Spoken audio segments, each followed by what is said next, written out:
Whether he's going to go towards it, it's taking the same as game one, ladies and gentlemen. Shen being taken away as well. So next one could be Elise. We'll see, we'll see. Are they going to stick with it? The thing is, during that game, it wasn't necessarily about the champions is why the Red lost. I mean, they did very well earlier on, but then they just kind of lost control of the game. They just couldn't handle Gambit's aggressiveness, you know, handling, getting caught out of Dragon, losing four people in that one.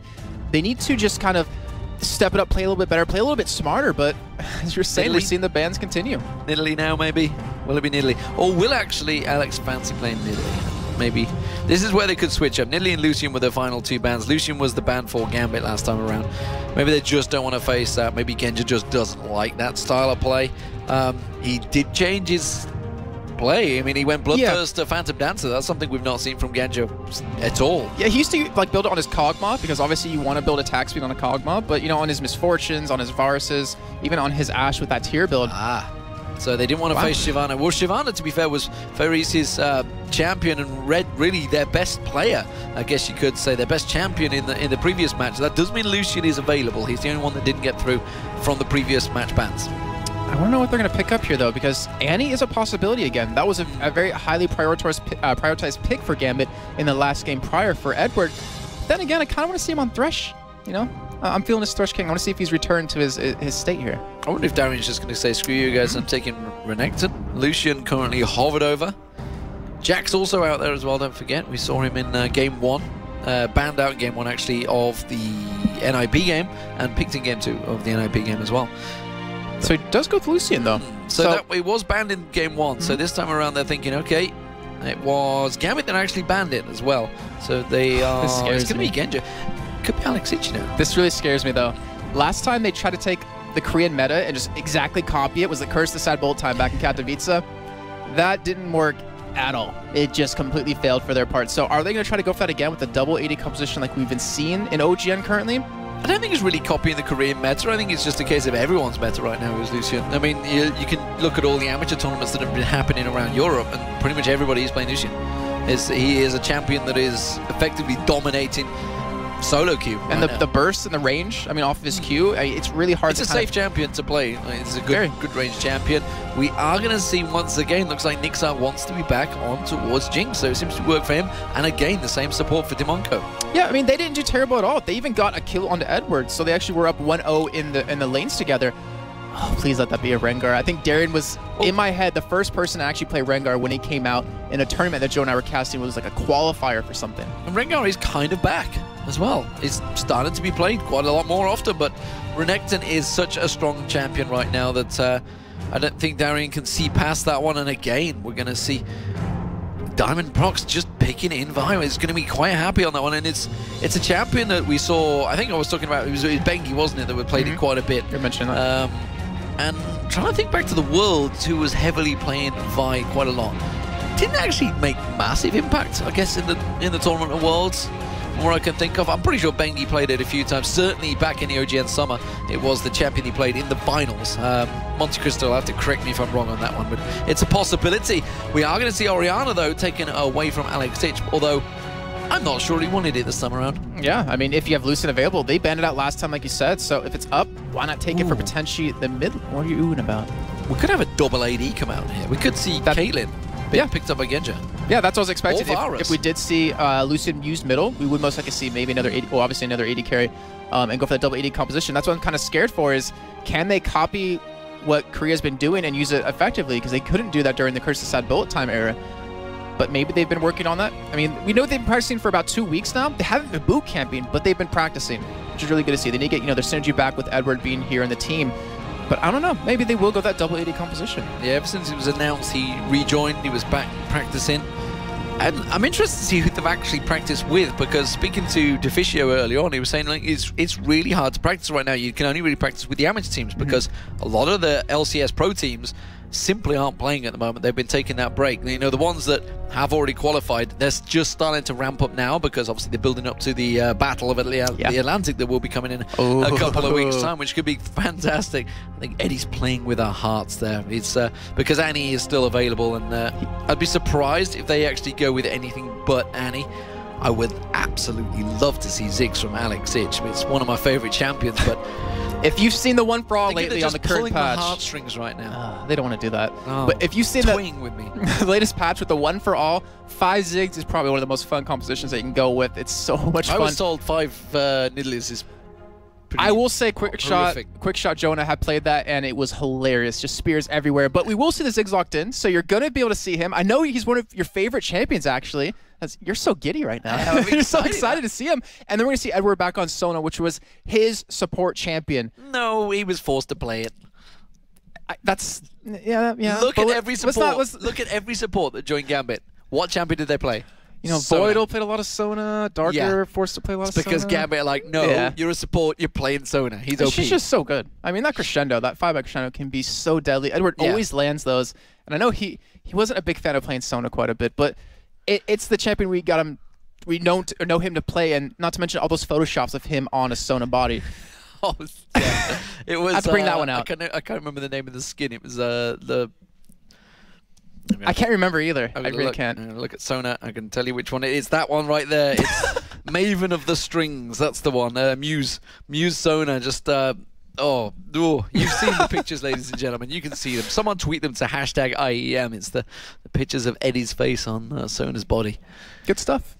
So you see another pick in there. Let's Wow, Seshwani wasn't expecting that one either. So again, this is another change around from the red, trying different things, trying out the Kennen up against the Renekton in the top lane. That's actually a champion combo that may work. It's something they may be able to counter the Renekton with, maybe slow him down a little bit, because Kennen will farm very well in that top lane.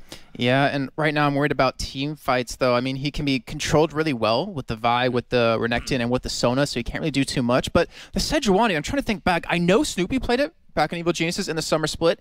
Didn't really work out for him. We haven't really seen it be too successful, I think, in most of these matches, but the idea of it, I really love it. It's basically like an Amumu, except you can use it from range. You can catch them all with that ultimate and then kind of pull them together, set up for Kennen, set up for Zyra. They have a really good team fight-oriented composition, but still, it doesn't matter how good your composition is for what stage of the game if you can't get to that point successfully.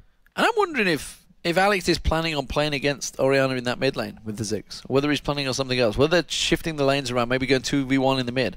I don't see why he wouldn't go middle against Orianna. I mean, we saw the range, so there's no reason to... And we saw Zig changes in the 3.13 patch, so he's a little bit stronger early on. That's where we've seen him played a little bit more, and also very strong at pushing. You can be interactive with other lanes with that ultimate. I'm really hoping for like a cross-map ulti to come in from him, just to kind of see a smirk on his face when he lands it. But either way, it shouldn't be that bad for him. He has good range, he has good zoning potential, and also he has an escape mechanism with that W. Well, Rivington will be happy because it is Karate Kennen. It's his skin that he has as his icon at right again. So Alex Hitch right there on your screen, you can see joyous, happy, smiling, and why not? He just went 6-1-12 in the previous match.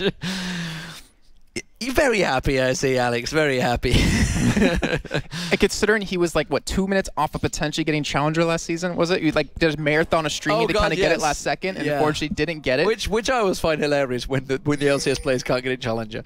There's a lot of people who deserve it in Europe, I have to say, for that one. And Dimasjke, it's the Russian skin, isn't it? Yeah, he's using the skin that was made for the launch event in Russia, and it's an awesome skin, I have to say. The red effects on it are really, really amazing. Yeah, so here it is, ladies and gentlemen. Game 2 of the Intel Extreme Masters in Cologne. It is the Pro Tournament. Gambit up against the red. The first of many matches. Of course, coming up after this will be Counter Logic Gaming up against Team Quality. Genja, sidestepping away from the Shuriken there. Does manage to catch one basic attack, but didn't get caught by the targeted spell. They do realize there is a 4-member team in there. This is actually a lot of pings coming out here, and Gambit may well get caught out of position because Red are continuing to push forward. They've just got to get the ward placements down, and wisely are stepping away in the right direction. And we also can't forget that Ziggs does have an ability to check bushes. He can't see what's in there, but he can know if something's in there, as you see Dimonko just try to dodge away. And one thing that kind of comes to mind as we are seeing the Red just kind of take control of the southern jungle of Gambit is that Fariz, he's actually not running any armor pen, flat or percent-wise, and we saw most Kennens in the summer split go for that, just for that early harass power when you build these Dorian's blades, not to mention the lifesteal. So he's going for more of a magic penetration kind of build, and I want to see, can he go head-to-head up against Darien? Because, you know, the game prior, he did a great job. He was 3-0 at one point on that Shyvana. He was 3-0, but It was Darien. Darien has a tendency to either... What are you trying to say? No, but the thing with Darien, he'll either be absolutely godlike or he'll feed a little. And generally, it's feed a little. But when he does go godlike, it's pretty damn scary. And this may be the game. He was up against Shyvana. Shyvana is a strong champion currently in 3.13. Pretty much everybody is playing it or banning it so far. So, blue buff start for Gambit. That's going to be Dimonko taking that one away. And red buff start for Dimasjke on Seshwani, the Russian Seshwani, the Russian bear Seshwani. I think that's the exact name of it. I'm not too sure. But nevertheless, it is the red buff start. And he will be going across to the race. Is he going to rush to his blue? Looks like he will. Yeah, it looks like he definitely needs to. I mean, it's Seshwani. You really can't afford to not take your blue early on. As you get the extra mana, you get the cooldown reduction, and you can really do well in your games, because what makes her so strong is your ability to just keep the other person slowed for so well, not to mention the damage you can really do behind that. But as we see early on, about 2.5 minutes in, a lot of lane, which we didn't see the red do last time. They were sitting back and letting Gambit take control of the lane. Yeah, there was a lot of respect, I feel, in game one for respecting Eddie on Annie, so making sure he kept away from that stun. But this time around, it is Gambit once again starting to put the pressure down on towards Niksar. Niksar taking a lot of damage from Genja early on here. Thought about going full on aggression. I was amazed I didn't see a flash ignite coming out from Eddie there. I thought he may well go for that one. One more shot from Genja could well have been enough to burn through it, despite the fact he had barrier available. I don't want to say it too much, but that was just a blatant mistake by Niksar and Dimonko in the bottom lane. I mean, they realized that they were going to, or Gambit was going to hit level 2 before them. They didn't try to counter push to hit their 2 at the same time, and because of that, they just pushed him out of lane. Jinx doesn't really have a great escape mechanism, and from that, they get punished. Niksar's pushed out of lane, and that's really going to hurt him, because now it's 16-4 CS, and he's missing out on a giant wave right now.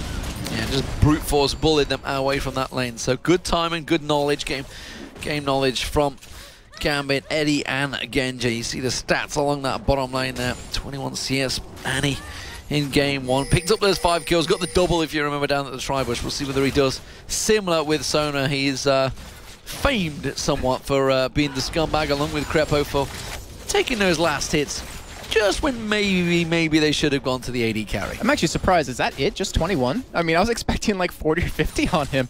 But yeah, it's shown though time and time again that Edward, with those kills, he really makes it work for him. He built a hunting guys last time on Annie, do a little bit more damage, get that little bit of penetration in here. But in the meantime, Diamond, he wants to keep vision of this side of the jungle. And Dimasjke, he's going to be going for his race here. Now, I don't think he's spotted Diamond just yet, but he's trying to harass him. He wants to get the big buff, but he's not going to go for it. He's actually caught himself well out of position. Where is Diamond going right now? The final golem's going to go across. Oh, I thought Fomko maybe was going to follow on through. Alexic instead does not come around and help out. Instead, he just back away. Let's look at this mid lane, because we see the rubber ring being thrown out. He's playing Pool Party Ziggs, which is actually Dustin Beck, Riot Redbeard's icon, so he'd be happy with that. Oh, which is it? Or has he got the snow? I'm not sure. I'm pretty sure it's Pool Party. You gotta be careful here, because if you get it wrong, he's probably looking at like Demon. He's only the... Sorry, man. He's only the VP of esports and my ultimate boss, basically, so not important. But, you know, we talked about earlier on, you know, Darien versus Fariz. And we were saying, no, Fariz, he did such a good job earlier on with that Shyvana in game number 1, but look at the CS difference right now. 34-22 as a range versus melee. Darien is just making his mark on this top lane, but Diamond coming in, they're going to go for a fight here, and look at the damage. Yeah, Dimasjke just realizing how much damage was going to come out towards him. They could actually return to this one on the tower, but instead they are going to back away. They don't really have vision of where Fomko is. They had backed away, but instead they choose to back away. So again, farming between the turrets coming out nicely for Darien. He was the man that started it all. I think it's safe to say that everybody has now copied and perfected that technique, certainly in Korea, but he was the man that started it all way back when in Intel Extreme Masters Kiev. And it's working out so well for him. He's going to be able to get just tank enough early on. He even went for a Dorn's Blade because he realized, you know what, I'm winning this lane pretty well. I mean, I could probably take Ken in a 1v1, and he probably can when he returns. He will be 6 momentarily when he gets there. And this is a big problem for Red, because if Fariz gets behind, if he can't get some sort of advantage in his lane, his damage is going to mean nothing later on in these fights, because Darien will be too tanky, Diamond will be too tanky, and then the rest of Gambit can just blow him up. So he's either going to have to go for a zoning, that's his first item, if he wants to survive. Actually, no, he will have to go for that. I mean, there's no way around it. Well, we are seeing the challenge coming out from Alex. It's going to go for that Athene's and Holy Grail early on. Needs that mana in there, looking to come around, and looks like he's going to ward up the blue. Is he going to ward up any coverage across there? He's just going to take a wander. He's going straight down towards that bottom. Now he's going to put the wards for the blue. That's actually a ward position. I'm not too sure whether he'll be able to do it 3.14. I haven't even had a chance to play the thing because, well, what's the point in looking at a patch that I'm not going to be covering for a while? As it stands, the balloons continue to get thrown out, or the bombs, whatever you'd like to call them. They are water balloons, as far as I'm concerned, in this match. However, look at the bottom. Dimonko going to get caught out. The Ignites there. That's going to be enough. It's EpicSkillshot that's going to get first blood. And who else would get that on Gambit either way? And we do see Niksar's not going to live. Assault and Battery flashed away from, but it's not going to be enough. Genja picks up the second kill, and that surely will be the bottom turret as well. And look at this. Diamond is level 6 when Niksar and Dimonko are level 4. And that all stems from what happened earlier on with Gambit rushing level 2, pushing Niksar to lane right away, so he had to return, missing a huge wave of CS. Because that, they have a giant level advantage. They're going to be 6 before they're even 5 right now, and this just means something's got to happen. Dimasjke is going to either have to camp down there to help them out quite a bit, or they're going to continue to lose their lives. They're going to continue to fall further behind in CS, when it's already 56-30, and it's even forcing Niksar to go for a triple Doran's Blade build again. This is danger for Red. They are letting Darien, he's farming between the lanes, picking up the golems, just taking what he pleases in the jungle right now. And he's going to steal it. He's going to go for a steal with his ulti. He's going to try and see if that bomb will land. You can see. Oh, he's going to get it too. Well, he's going to have to time it very well. He's got it. No, he didn't quite get it. No. Fomko got it. Good time. Luckily for Red, they could see that coming though. So they're like, all right, take it right away because we don't want to lose it. And that's what the word was for Alex. He wanted to steal it away. It would allow Diamond to get blue. It would allow his ultimate to be on a quicker cooldown so you can constantly gank. Either way, Darien stealing red buff at the same time. Taking away the red, and you know, just as he saw the jungler, so it's simple mechanics. It's like your jungler can only be in one place at once. If he's busy trying to keep that blue buff taken away, well, you're going to lose your red because Darien, this big crocodile, is going to come around and Faris is going to get caught down. There's the stun. He's in all sorts of trouble. It's another clean kill for Darien. And that was a great job. I mean, taking the red and rotating right after that with Diamond towards the top side to pick up pretty much a free kill. You do see Crescendo come in. Crescendo goes down, but is it going to be enough? I don't think it will be this time around. They're going to keep focusing on towards Niksar. Niksar taking a lot of damage. Dimonko trying his best to give him away. There's going to be the culling. Is it going to be enough? I'm not too sure. Niksar might turn this one back around. One more shot towards Genja should be enough. Has he got the super mega death rocket available? No, because he's still level 5. And that...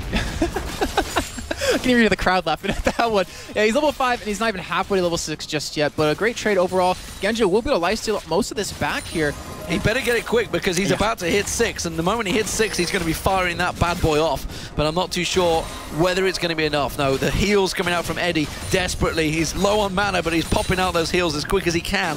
They need to put more pressure back on towards Niksar to prevent it, but if he gets caught and poked down with Dimasjke joining in, they may well be in trouble. Dimasjke's going to join him in this tri-burst. There it is. Throws out the ultimate stun. Oh, the chompers are not going to land either. EpicSkillshot blocks all the damage from Dimasjke. And again, Genja just sidesteps it and walks away. While that's happening, Darien did die in the top. That's surprising. Finally goes down. Yeah, he was farming between turrets yet again here. You can see that reflected in the CS difference, but right now Genja's still getting low. I believe he got hit with the super mega death rocket. Yes, he did, but he still survived. And right now, Alex chasing down Fomko here. Oh, the Ignite comes in. One more. No, he's flashed out of it. One more balloon. No, tries to throw it out. Alex just goes too deep. Dimasjke picks it up and Fomko survives. And more importantly, Dimasjke gets blue buff on top of that, so it's going to help him out quite a bit. He already used that ultimate, though, so it won't have the reduced cooldown. But right now, with Gambit getting a little bit cocky, Red were able to take advantage of it, pick up 2 kills for themselves, take this goal difference to only about 2.4 thousand. And this is a great job by Red of getting back in the game, taking advantage of Gambit making mistakes. Yeah, this is a pretty close start, but then again, it was last time as well. 10 minutes gone, no dragon taken just yet. Diamond Prox does a funky little dance and back to base, and Darien returns. Let's look what he's got. Spectral Wraith, Cowl on the top lane. Interesting. That's because we see already, obviously, the magic damage from Faris. He's already gone for those Sorcerer's Boots, so he's countering what he's up against in lane. Yeah, that item, it's pretty standard on a Renekton, too. You build that into it's such a strong item. Obviously, it works on any champion. And you build it into a Visage, which directly helps Renekton when you already get health from your Q. That makes him really hard to deal with. He realizes it's a double AP composition, so build that magic resist a little bit early, then go for that Sunfire Cape, and it would be doing fairly well as Edward. Taking a little bit of damage bottom, but Genja's here to support him. We do see also Diamond lingering around that mid lane, whether he's going to go across towards Fomko.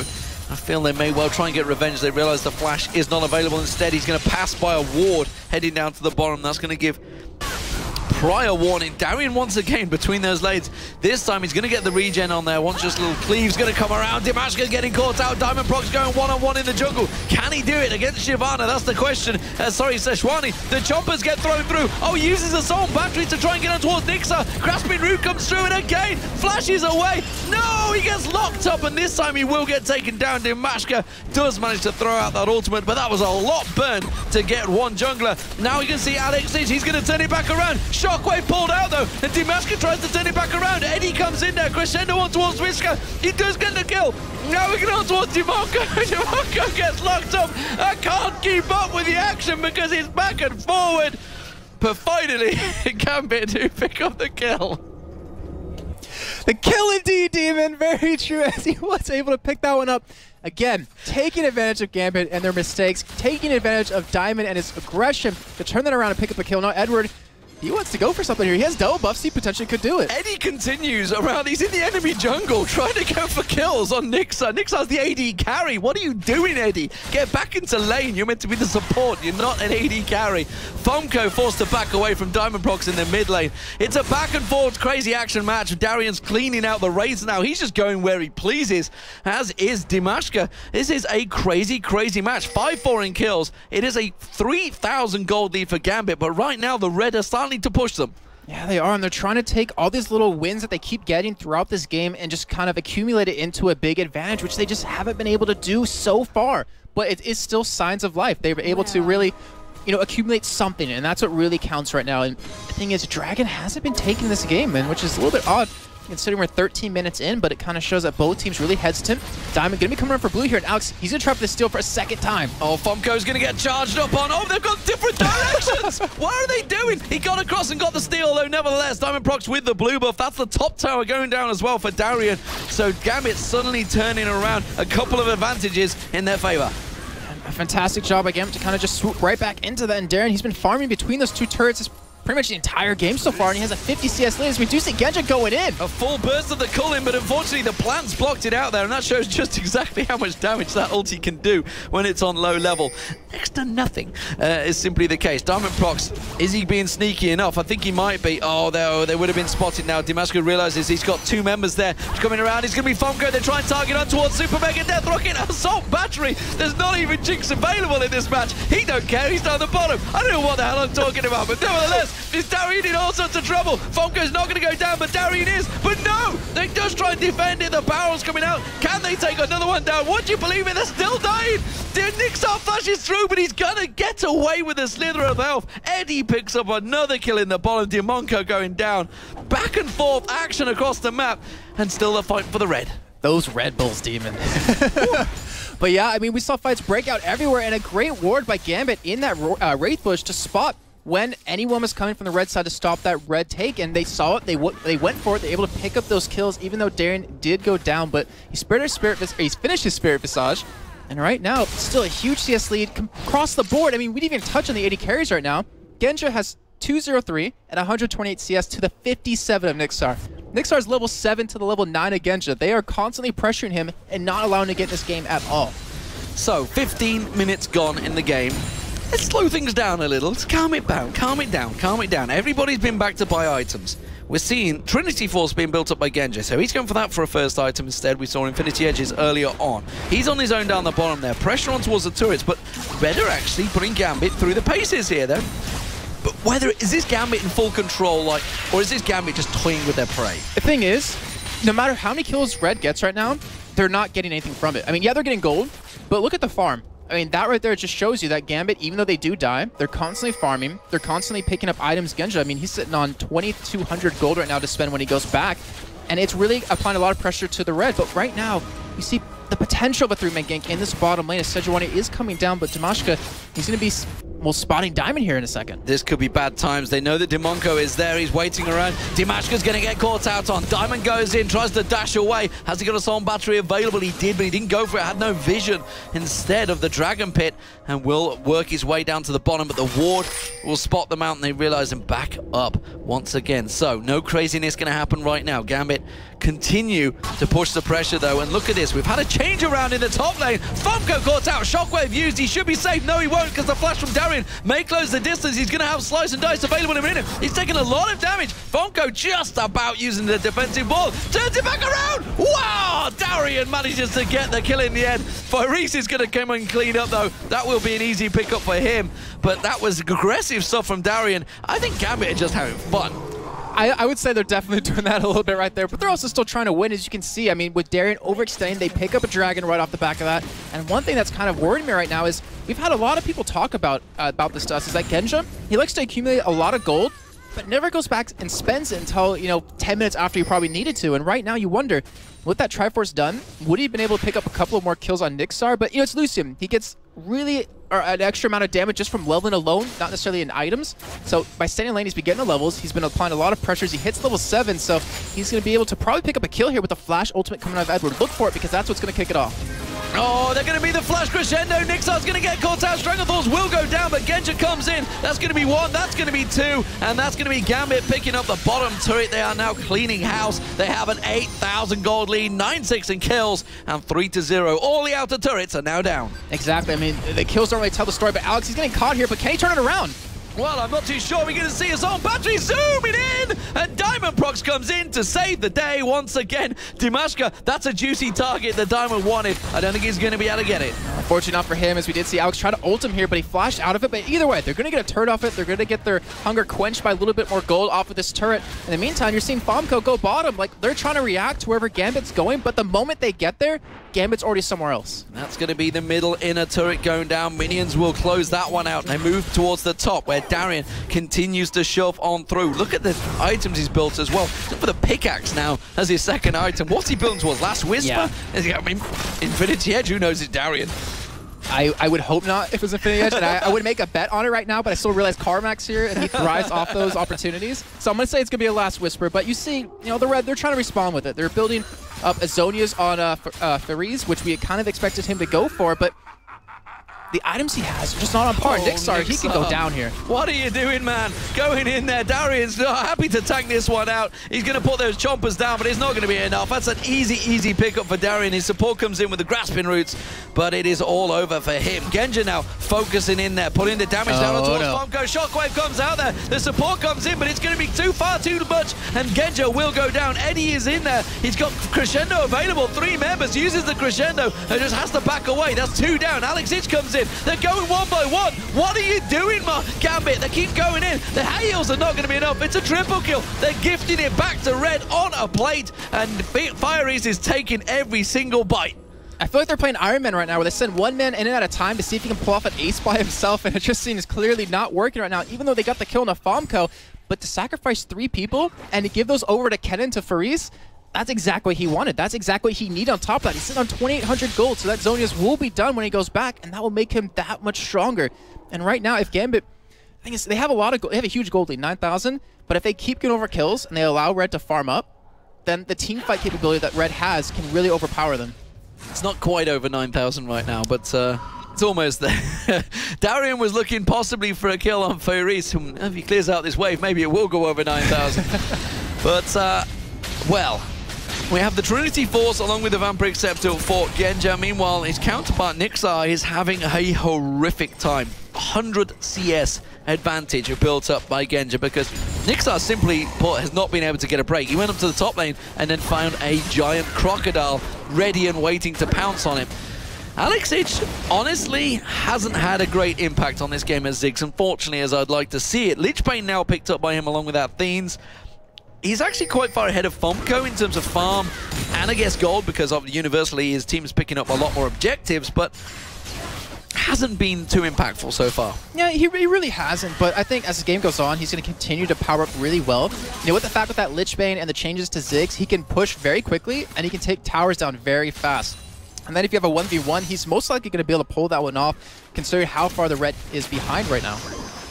So we see the top lane waves going to get pushed in. Bottom lane waves does see Genja on his own pushing in, and the mid lane waves as well also being driven forward. Dragon's up in a minute and a half, so Gambit simply seeing what opportunity they can create. Alex Ich is going to nudge on through. That tower's actually not really been touched, despite the fact this we've seen a lot of farming between the lanes. But look at this, they're caught out of position. These are possibly caught between a rock and a crocodile. I'm not too sure which one's going to win. Dominus actually going down. Darien's taking a hell of a lot of beating because the team are not in the same wavelength. Oh, assault battery towards Fire East. Fire East is going to get caught down. Has to use that Zhonya's hourglass. While this is all happening, the rest of his team are piling on. There's the assault battery. Oh, Shockwave comes down. Does manage to save the bacon of Dimasjke, but they do force away. Darien is so tanky. He flashes in, goes aggressive. Crescendo comes out. Gambit going to clean up here. Can they get another one down? They cannot. The barrels won't land the ignite. Oh, Niksar just about survives there. Fomko hanging on for dear life. One more shot from Genja is going to be enough. EpicSkillshot will pick that one up.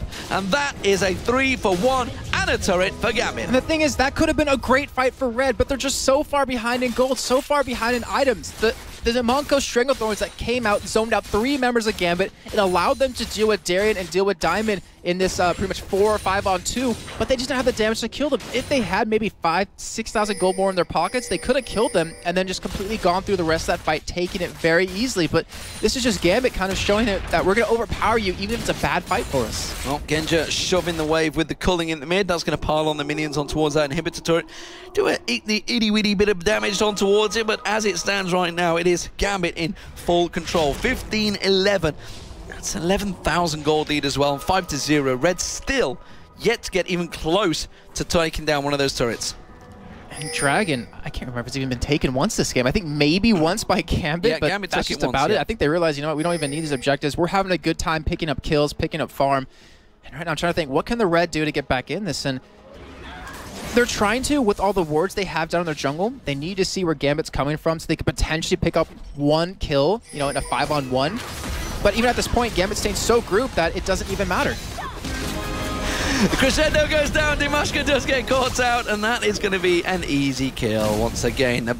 Even the bombs coming down. Diamondprox wants to carry on here. Chompers were getting thrown down, so they're going to keep them back as well as spotting out that ward, but they're even going to take the Wraith away, the large Wraith. Oh, look at this. Eddie going one-on-one with Fomko. There he is. He's going to dive across Fire East. He's the only man that's really picking up kills right now, but he is being targeted. EpicSkillshot takes him down. Darien just getting in amongst the whole team. Dimonko has to flash away. It leaves Fomko all alone. He gets sliced and diced. Darien coming back on towards it. The ignite's going to be enough, and Darien is on fire. And like a badass, you walk away once you know they're going to die with that ignite. They're going to go for a push on this inhibitor turret. They're going to probably get it here as well. Right now, Gambit, they're pretty much looking to close out this game. And with how strong they are, with how tanky they are, with how much damage they have, there's no reason for them to keep going in this game. There's no reason to come drag it out even further.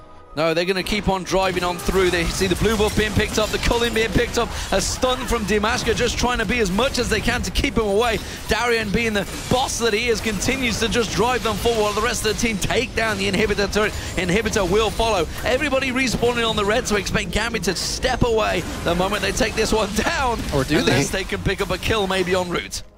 And they don't have the inhibitor down just yet, but they're continuing to fight. Oh, Niksar's going to get second so low. Is it going to be enough? Yes, it is. EpicSkillshot takes him down. Inhibitor follows. Gambit may just follow on through. And they're going to continue fighting here. I mean, they really have no reason to back just yet. We have the Chalice done on Edward so he can keep his team healthy, keep healing them up as much as possible. Ultimates are coming up here very soon for a lot of members, and they're just biding their time until minions get here. Darien is dancing and laughing on the floor there and keeping the full-on taunts going on towards the red.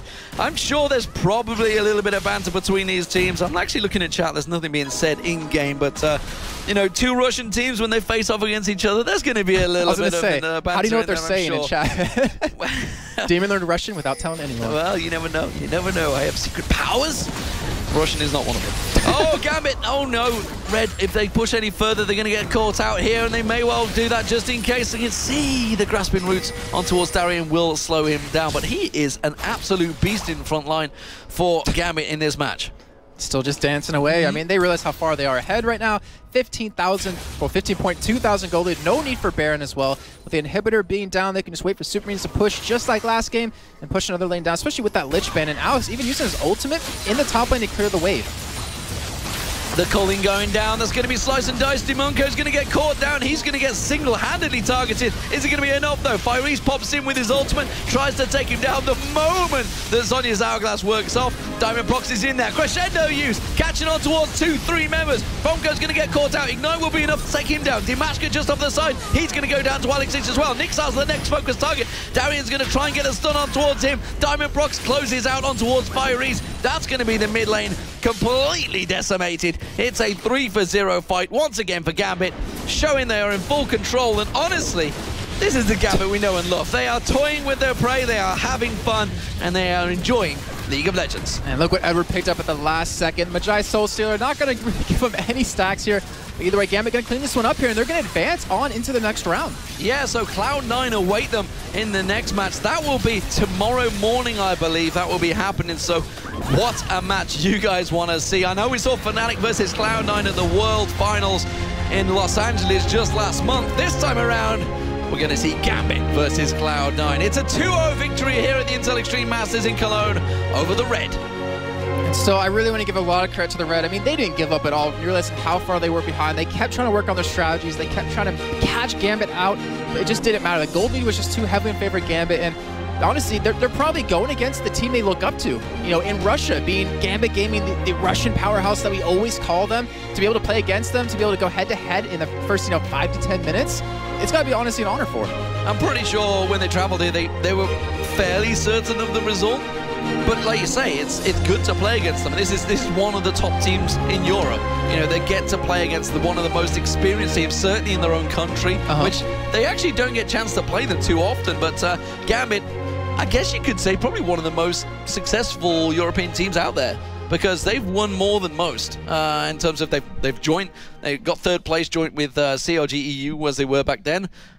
Which Fnatic have also matched. So everybody in Europe so far, the top 3 have done that. But think of all the Intel Extreme Masters they won. They won 6 of the 7 visits, including the Intel Extreme Masters World Championships back in 2011. And if they can get their name on the cup again, they'll be very happy, because that's the tournament that they enjoy winning. Yeah, I mean, that's what got them started.